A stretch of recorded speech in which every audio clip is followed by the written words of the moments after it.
Welcome. This is the Global Summit House podcast. Catch power interviews and discussions with influential, inspiring, and powerful people. Explore what's possible by tuning into this podcast with our all-new The Writers Project episodes, featuring one of the world's most inspired thinkers and writers. Visit our website at www.globalsummithouse.com.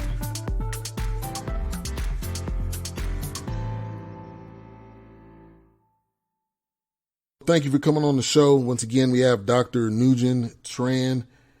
He has developed a meditation technique.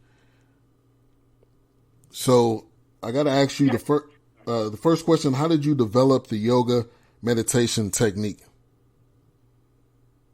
Yes, I had to develop it because I was having trouble with study stress when I was first year at the university. And they sent me to learn meditation. In that technique, I would sit up in a lotus position for hours and trying to empty my mind. But my mind was active. It doesn't want to empty. So it didn't work. It didn't reduce my stress. So then I went and studied all the yoga books that I found in the library and the shops and so on. And I found a book by Theos Bernard. He's an American. He went to India to study yoga for his PhD thesis. And I bought the book for $1.50. And the shop owner said that I get all the good information out of every page of the book. And I told her that I want to do to learn this yoga to develop meditation technique to help me get over the study stress in my mind. And they say, oh, go for it. And then at that time, when I went to the book, it's called Hatha Yoga. When I read the title of the book, the voice came out of my mind and said, you have to control your mind. I said, well, how do I do that? And the voice came back again and said, by controlling your breath. So I thought, well, if this thing work, I will write a book called Mind Control Through Breath Regulation. And I went home and practiced the thing by control my breath. Awesome. So I introduced, Oh, go ahead. Yeah, I introduced 4 types of breath to control my mind, to empower my mind. Because I can't let the mind sitting doing nothing, trying to empty that. So the first breath is a modified breath. Instead of 2 seconds per breath, I do it 6 seconds. A delay, I make it longer. And that will sound good, very good. And the second breath is oxygen breath.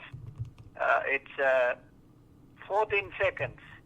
Third one is quantum breath, 14 seconds. And the fourth one is resonance breath, 21 seconds. And I practice them with my yoga position. I pick up the yoga, the low impact yoga exercise, and while I'm doing that, I control my breath with the mind, and it seemed to work quite well. After the first week, I seemed that less stress, and my mind seemed to be clear, and then got creative ideas and so on and so forth. And after 4 weeks, I didn't have trouble with study stress anymore.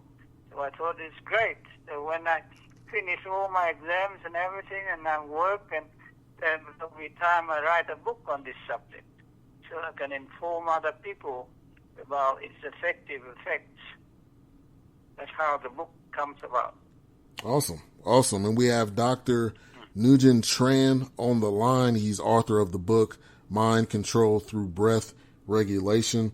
And the book is out and available right now. I'll put the name of the book there in the chat room. So all you guys that are listening, you can get that book. It is on Amazon.com. So how is this technique different from traditional meditation? Yes, it's completely different. And it's only a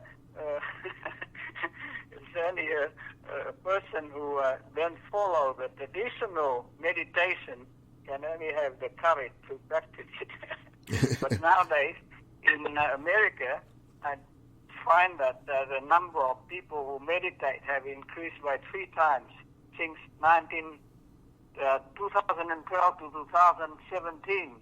The number of meditators have increased 3 times. So, because the meditation is no longer tied to religion.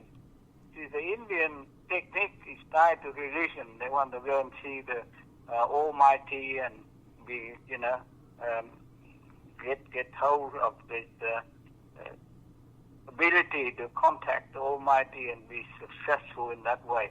So they're not interested in studying or successful in studying and successful in sport and so on and so forth.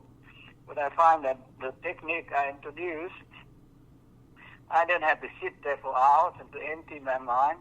I have to do the yoga, the low-impact yoga exercise.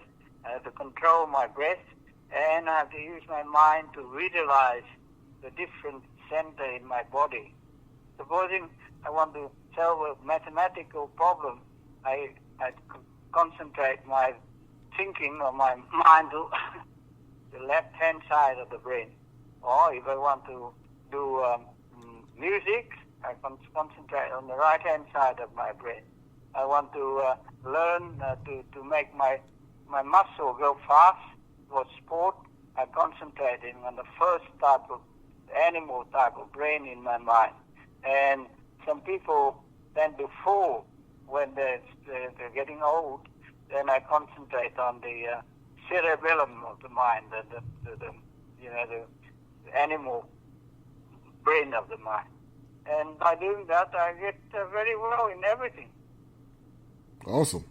And this is a technique that I'm not aware of myself, so I'm definitely looking into it and researching it as well. So definitely nice to meet you and hear this perspective. And so what are the essential differences in talking about selection and visualization of the 7 centers in the brain and the 7 centers in the body? That's right. So the first thing is to get rid of the stress I have in my mind so I can study. And when I see that after 4 weeks, I say, well, this is great, because it takes less time for me to do, assignment to the professors and to solve the problem. And I got back to my sporting too, because I have more time. Everything is done very quickly. The problem of all the assignment can be solved and all that is done, so they're good, so that I have time for my sport. And in sport, I concentrate on making my muscles go faster and the balance go faster and so on and so forth. And then I get to my emotion.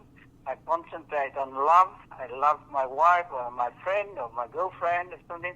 And if I have children, I love my children and I love my parents and so on and so forth. And in memory, I think of the part in the brain about memory, think of short-term, long-term memory and memory recovery so that I can get all my information quickly. And then the other thing is you have to remain young. And to do that, you think of the 2 parts in the brain. One is pituitary and hypothalamus.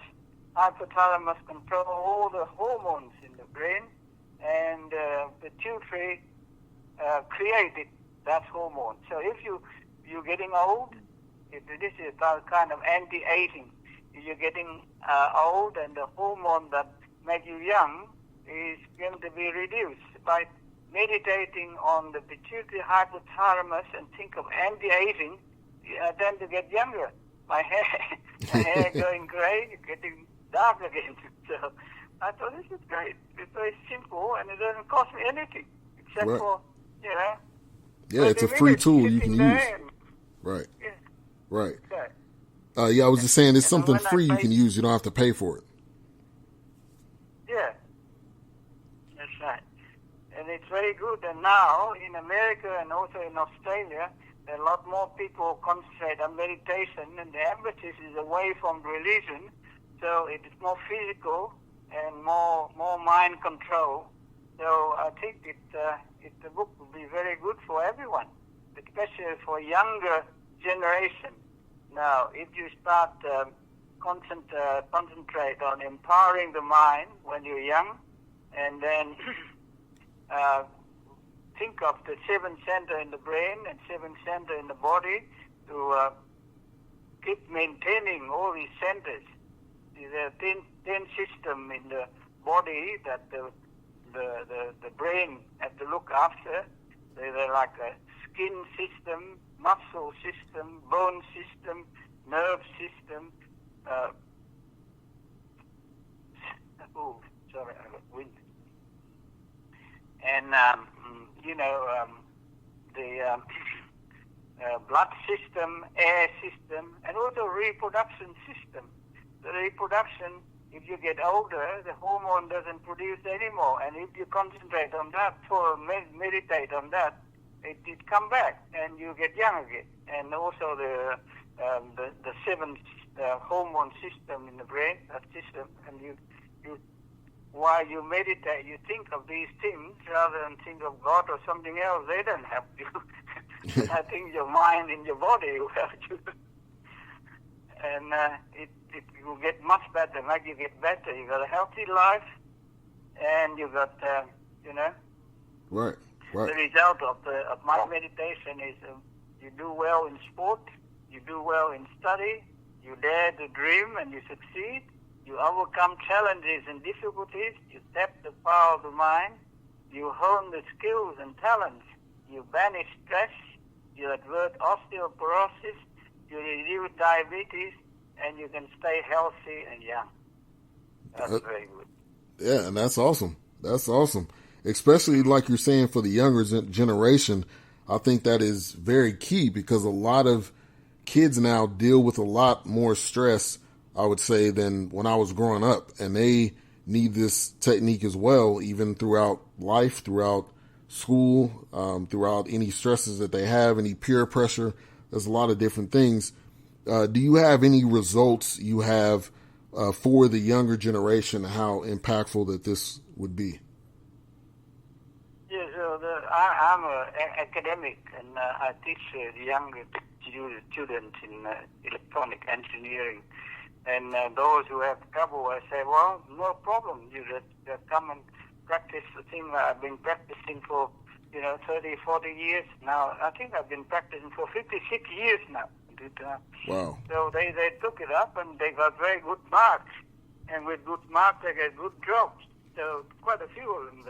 One guy from Singapore, he came to Australia to study, and I taught him on becoming a master degree, and he went home to Singapore, and he went into competition to get a job to manufacture memory devices.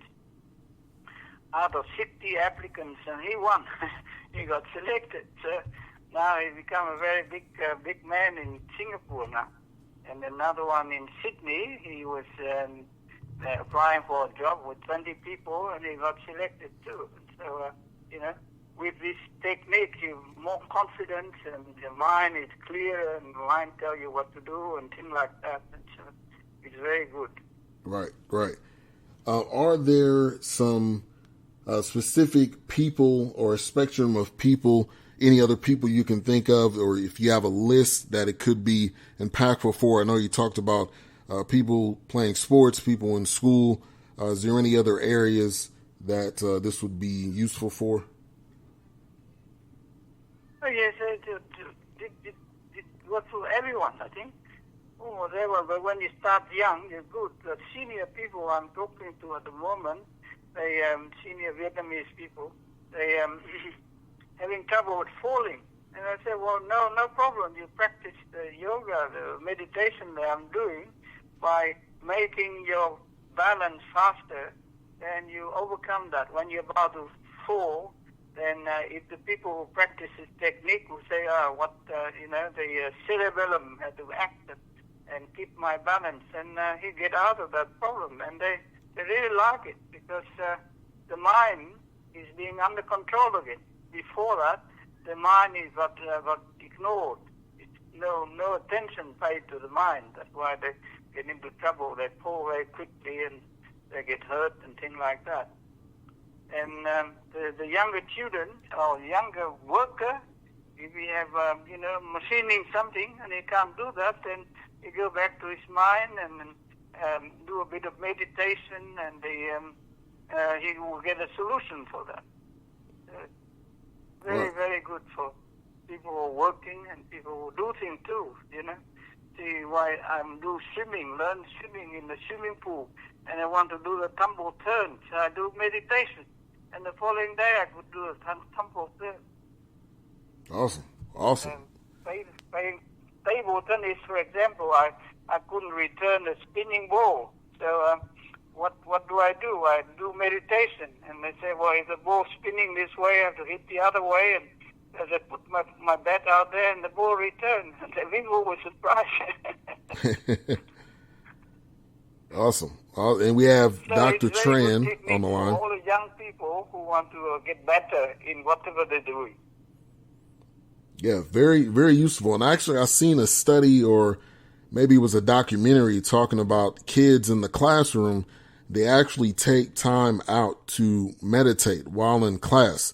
They, instead of maybe part of their recess or something, they do the meditation, and they've seen studies how it has helped the kids be more effective in their learning, get better grades, and be able to just be calm while they're in class and learn and take everything in. So you're definitely right here. And everybody, the book is available on Amazon. It's called Mind Control Through Breath Regulation. And another question I have for you here, can you give a demonstration for each of the 4 breathing exercises? You have the modified normal breath, oxygen breath, quadrant breath, and then resonant breath. Resonant breath, yeah. I can give one now, like modified normal breath. When you say you have 7 centers in the body, the first center is reproduction. Now, if you want to do normal breath, and it's 3 seconds in, 3 seconds out, and then the next center is the center for man is the testicles. Then the second center is the prostate. Third center is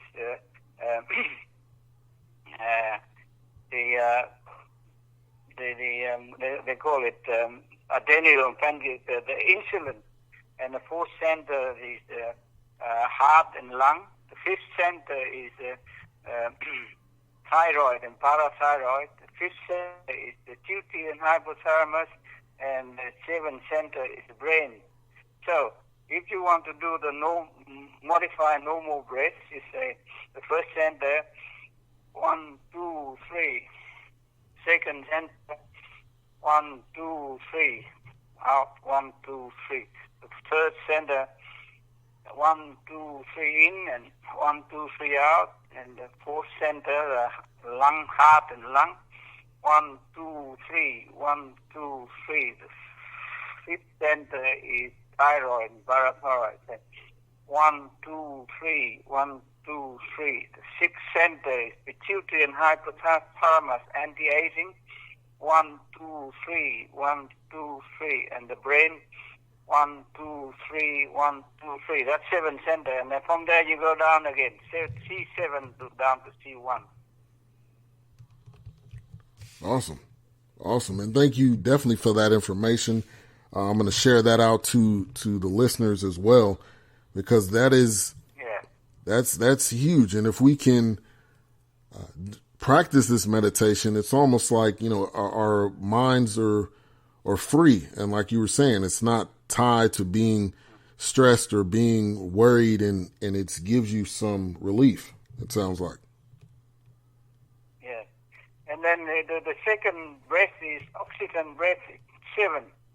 That counted to 14 seconds. So if in counting the body, the 7 parts in the body, I would say I will breathe in 1, 2, 3, 4, 5, 6, 7 for 7 center, and breathe out 7, 6, 5, 4, 3, 2, 1. That is an oxygen breath. Definitely, and that's the second, oxygen, and then also the quantum breath. Quantum. This is what we always neglect or don't look after it in the body. It's quantum is a kind of electricity in the nerves, and this thing has to be activated. It's very, very good because it can help you overcoming pain and things like that, and overcoming learning too. So this one here is it's electricity that move in the nerves, and it's affected by the Earth's magnetic field. The Earth's magnetic field made it move in a circle or in a helix.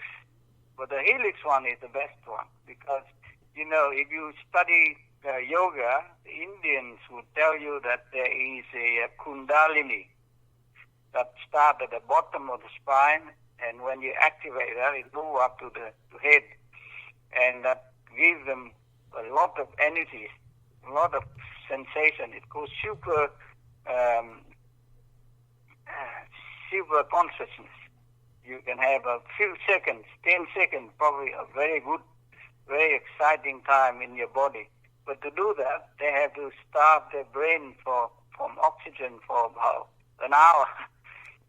Breath is taking an hour long. And that is very, very, very, very difficult to do. Because if you stop the breathing for 5 minutes, you die already. But you stop the breathing for an hour, there's no hope of living.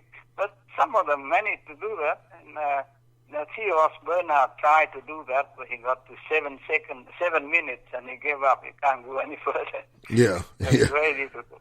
Yeah. Right. You don't want to pass out and die. So this quantum breath, what this spiral thing, go from the bottom to the top. Now, these electrons are very tiny, and they say that in Kundalini, they think of a snake that come out the bottom of your body and moving up to the brain, but the snake is too big. Electron move in a very small orbit, spiral but small orbit. So it can be proven by mathematics that this thing do exist, but it's not as big as a snake. And so you then use the quantum breath. You think of it, whether you say it's facing north, then the thing would move in helix up your body, and if you're facing east, then the thing will go in circle up the body. In that case, you don't have the spiral snake. But, and then you think of these spiraling thing in the center 1, center 2, to center 7, and then come back. It spiral the opposite way from 7 to 1 again. So this one here, you concentrate on nerves in the body, on the brain and the nerves in the body. So it tells you about the creativity and all these things. Yeah.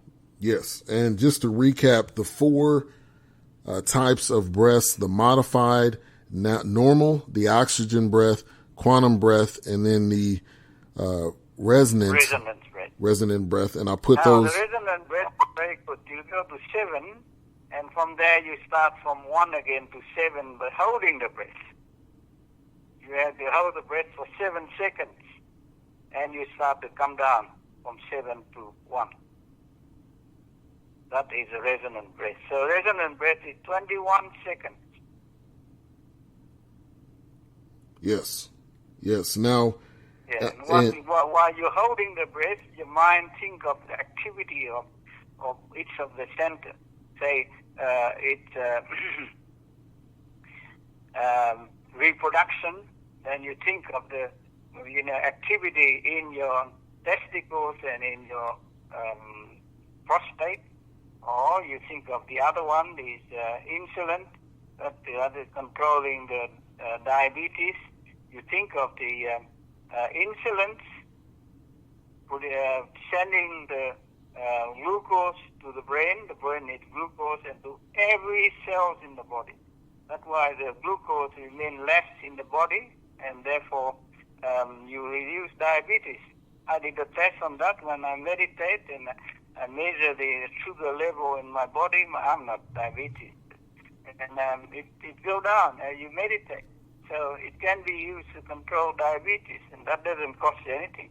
You don't have to use medicine to have side effects and so on. and then you can use that to control the anti-aging and osteoporosis.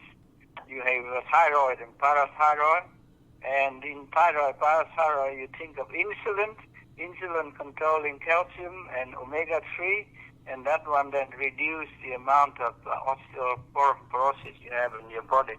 And then into the pituitary and hypothalamus, the pituitary say that, your hormone to supply like you to control your age and so on and so forth is now depleted, but the hypothalamus decided, no, you keep on producing it, so you get that hormone again, and therefore your body gets young, and things like that. Yes.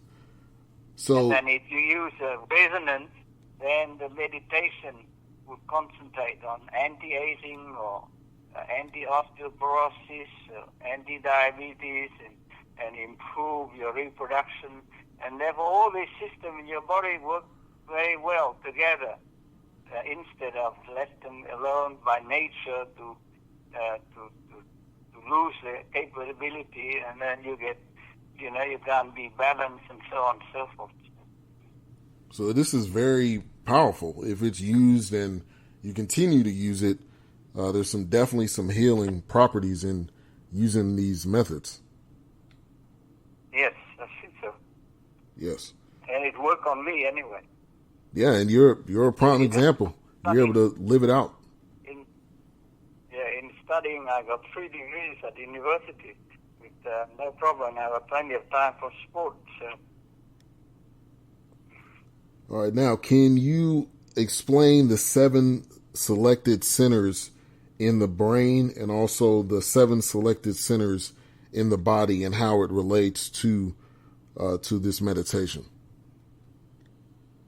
Well, you can select 7 centers. I'd like the number 7 centers. You can select 7 centers, but if you don't have to use all 7 centers. If you're supposing you having trouble with memory, then you select that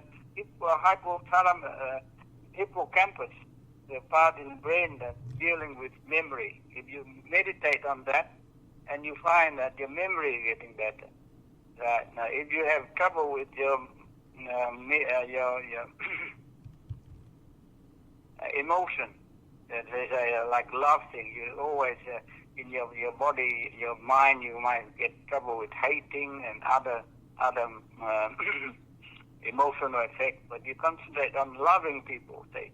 Then you concentrate on amygdala, a little bit inside the midbrain, and you concentrate on that and concentrate on loving, and you become a very nice, loving person rather than a very aggressive person, for example.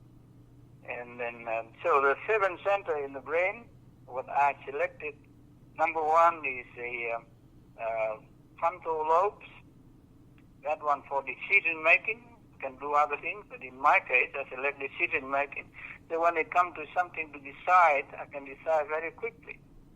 And then the left side of the brain, that one is for logic, or mathematics, for language, for reading, writing, and also for analysis. So if you have trouble with analyzing something, then you concentrate on the left brain while you meditate.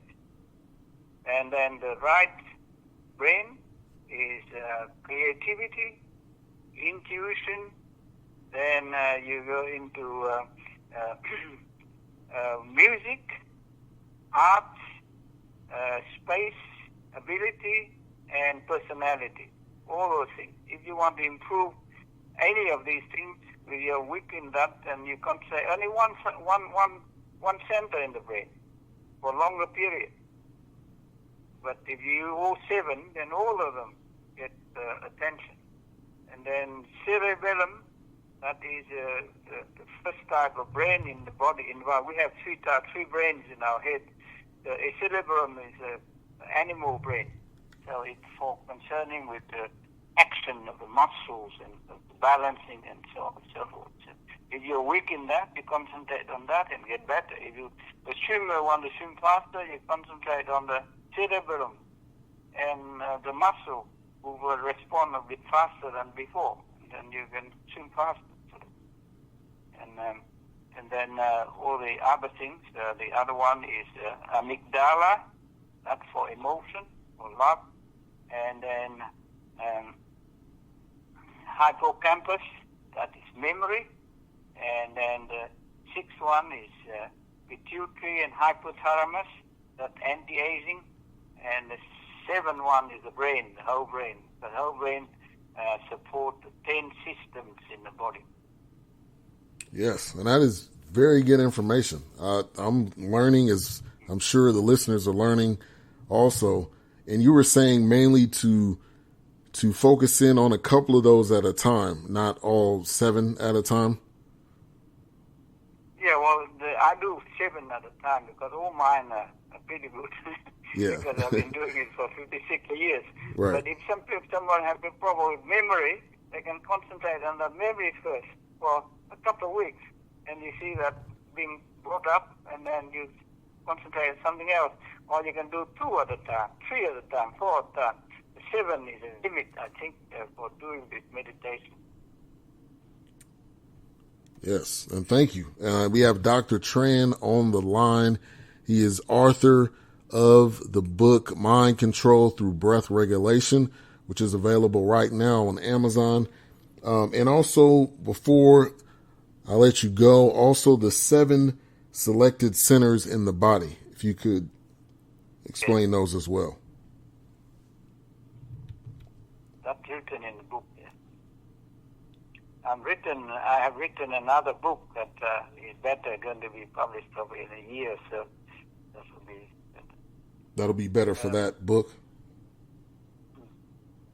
I also have a website that eventually I get all these chapters put in there or something that people can ask questions and things like that and reply. All right, and what's that website? Website is mindcontrol-yoga.com. All right. www in front of it, yeah. All right, so mind control .yoga.com. .com, yeah. Okay. All right, I'm going to put that information so that's accessible to all of the listeners. And I want to thank you so much for coming on the show. Sorry about the technical difficulties that we had, but I thank you for coming on, and definitely looking forward to possibly talking to you in the future as well. Yeah. Okay, I enjoyed talking to you, and I'm very glad that the information can be passed out to a lot more people to practice the new technique of meditation. It's more physical and more it doesn't lead you to Almighty or something else. Right. Get your body very, very healthy and young and so on and so forth. So it's very good. Right, and it's not necessarily tied, like you said, to a religion. It's more so you and your mind, really, is what it comes down to. Well, I want to thank you so much for coming on the show tonight. Some people can follow that to the religion, but this one here is about to cover more people. It has to be physical. Right, correct. Well, thank you again for coming on. Like I said, the book's available on Amazon. I put the website there. Real quick, let me make sure I got that website right, because when I tried to type it in, it looks like it didn't go to it. So it's Mind Control dash, and I think I figured out. I put Mind Control yoga.com. Okay. All right. Well, thank you, sir. And you have a good night. Thank you. All right. Thank you. Bye. Have a good night. You've reached the end of another episode of the Global Summit House podcast. Subscribe to our podcast on Spotify, Podbean, iHeartRadio, iTunes, or Google Play. Connect with us at globalsummithouse.com. See you on the next episode.